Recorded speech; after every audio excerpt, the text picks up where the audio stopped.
Assalamu alaikum. Good evening and welcome to tonight's episode of Talking Point. I'm your host, Syed Neaz Ahmad. In our studios today, we have very distinguished guests from Bangladesh, Dr. A.K.M. Abdul Momen. Until recently, he was Bangladesh ambassador at United Nations and permanent representative. He was also accredited to Peru and what was the other country? Chile.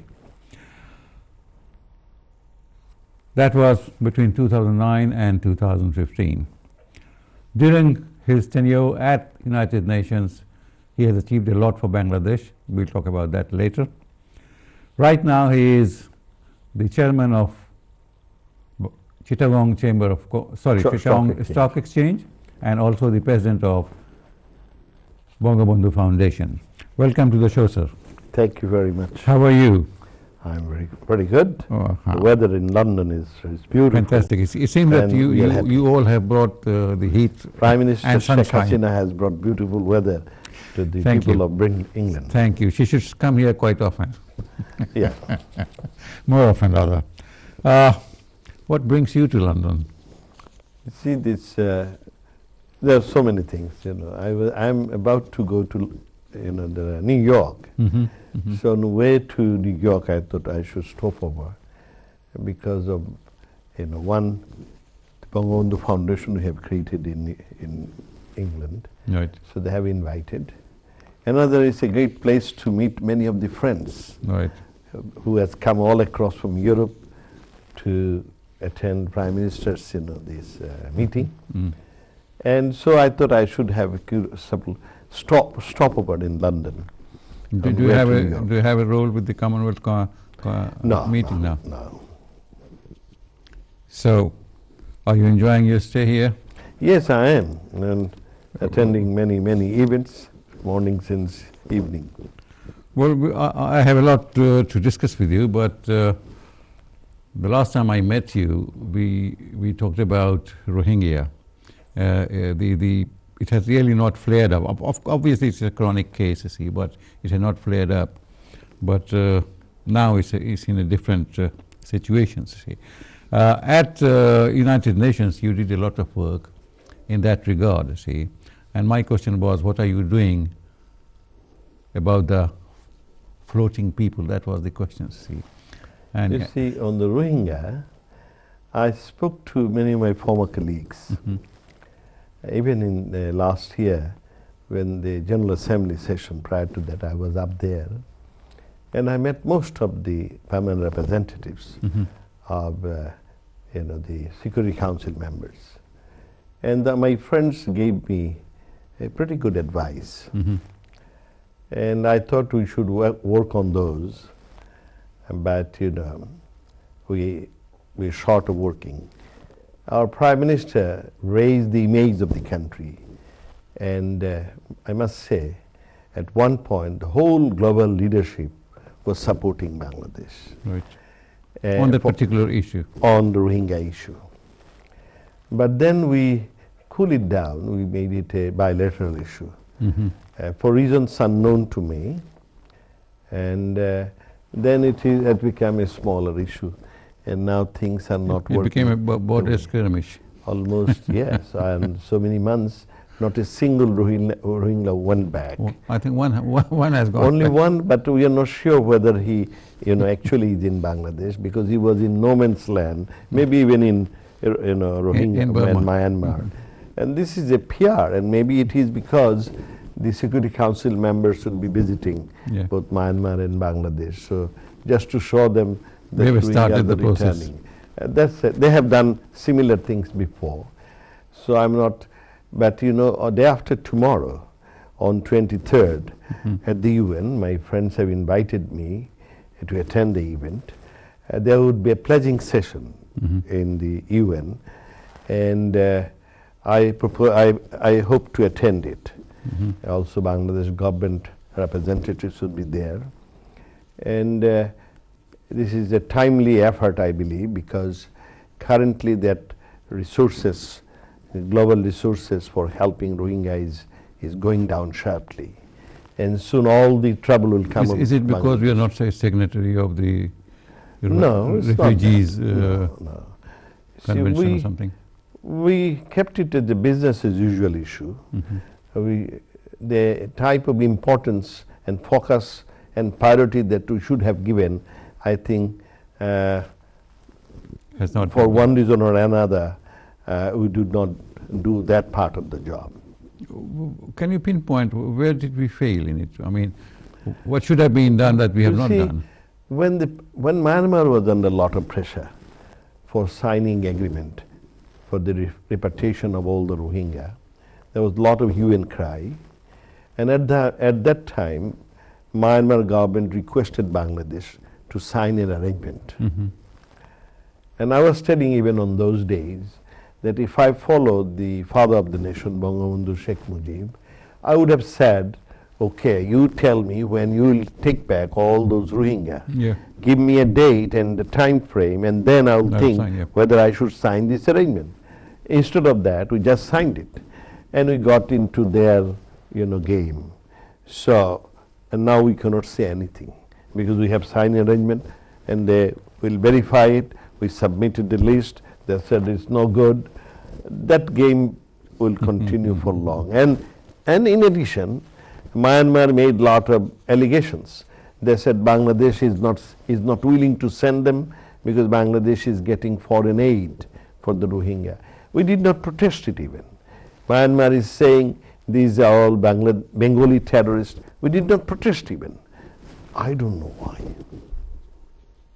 So it looks like we took it as a business as usual without a national emergency. Well, you as an economist and a diplomat, how would you solve it? Only way out, we have to involve the international community. And Myanmar is a country, it's not a simple country. They can sustain a lot of restrictions, and they did.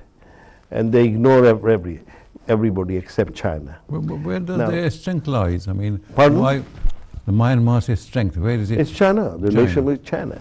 So my reading is, if we can convince China, and there is a possibility of convincing China, because China don't want any uncertainty in that region, because this is their gateway to the rest of the world. If the South China Sea gets stopped, then this is their only gateway.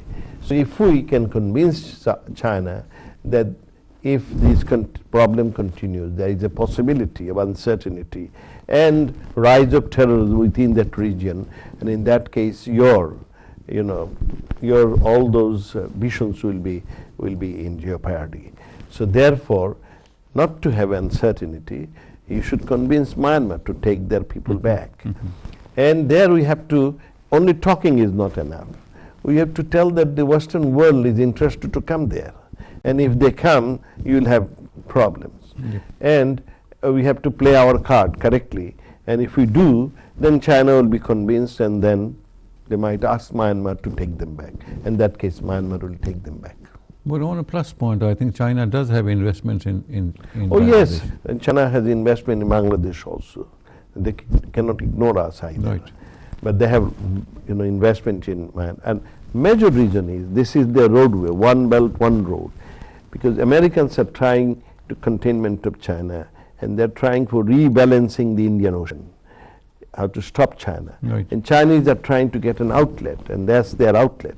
So naturally they are very keen, but we can tell them that this outlet will be stopped if there is uncertainty and terrorism within that region.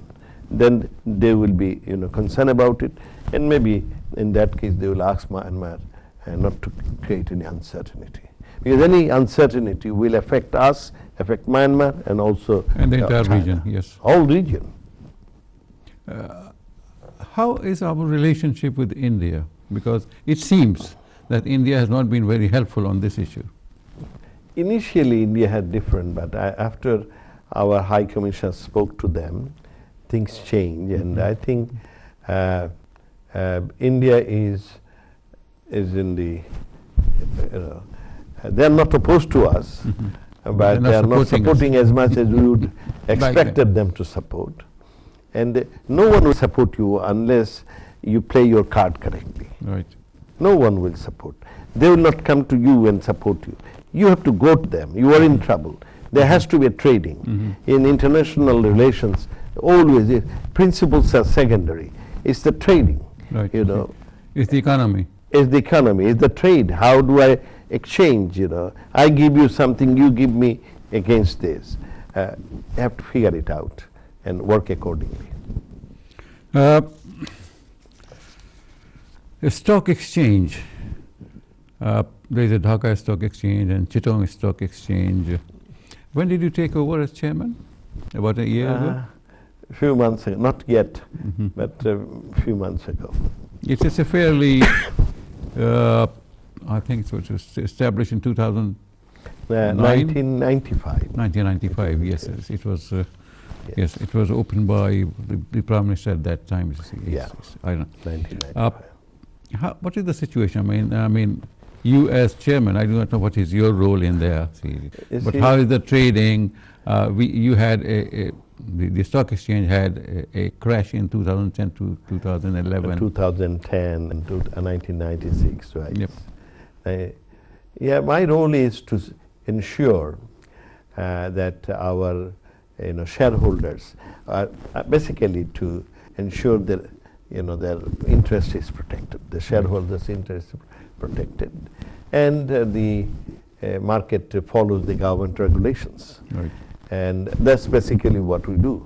So how and would also you try safeguard to see, them? Pardon? How would you safeguard the shareholders' interest? Okay. We have initiated many programs. One big issue is when the brokers sell the shares of individual shareholders, and without telling them that they have sold it, or at times they tell them that your shares had been sold, but they don't give them money back. They sold the shares, then they should receive the money. They don't give the money, but they sold it. Or at times, without telling them, they sell it and grab the money. And when they grabbed it, and they go away, and the shareholder get lost. Nowadays, we have made mandatory for all the brokers, if they sell any share of any individual person, then they have to let them know immediately through the internet, through the cell phone, that their shares, so many shares had been sold at that price, on that time and day. And they should transfer the money. At least the shareholder know their shares had been sold. So aware of it. They cannot say that we don't know about it. So immediately they have to catch them if they don't get the money. This has been made easier because of you have introduced internet trading. We have introduced internet trading. We have introduced cell phone communications. These are the new, and made it mandatory. The other thing is we check all the shares when they are being sold, and if there's unusual, then immediately report it to them. Report it to the Bangladesh Exchange Commission, and then they take the necessary actions. So currently the share market is very stable, but yet the depth of share market is low. Bangladesh share market must do much better because our economy is doing very good, and there are so many opportunities of investment, but unfortunately our capital market is not that good. Only 20% we pay out of the total budget. Our capital markets, their contribution only 20%. In other countries, in US is 100%, over 100%. India 86%. So we are not doing as much we should do. One reason is that big companies, incredible companies in Bangladesh, they don't enlist in the share market. They don't like because if you enlist your company in the share market, then you will be transparent, and then you cannot, falsify the documentations, or you cannot cheat the government. So we need to take a break here. We can take a break here. So just before you take the break, I want to tell you, last few years, government enunciated many regulations, and they are working. As a result, currently share market is stable. And another information I would like to give, if you invest in bank, in CD or anything, let's say in a 3 years period, you might make around 20-26% profit. But if you invest in share market, you may make double or triple of the profit. Thank you. On that very profitable note, we take a break. Thank you for being with us. We'll be back soon after this.